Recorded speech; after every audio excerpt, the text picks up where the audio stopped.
Plus today mga ka-faith, minsan ba parang di ka mapakali sa dami ng iniisip mo? Sabi sa Philippians chapter 4 verse 6, "Do not worry about anything, but in everything by prayer and thanksgiving let your requests be made known to God." And today, God is reminding you, leave worry behind. And let's break down the word worry. Una, walk by faith.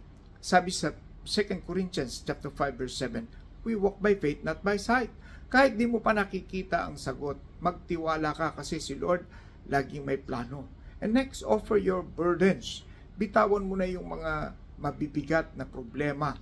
Sabi ni Jesus sa Matthew 11:28, "Come to me, and I will give you rest."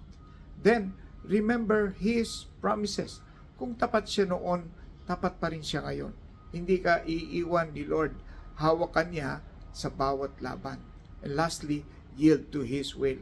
Kapatid, minsan may no si Lord para maghanda ng better yes sa buhay mo. Magtiwala ka sa Kanyang timing at plano. And so today, leave worry behind and trust God completely. Kung na-bless ka, like, follow, and share para ma-inspire din ang iba. God bless. Shalom.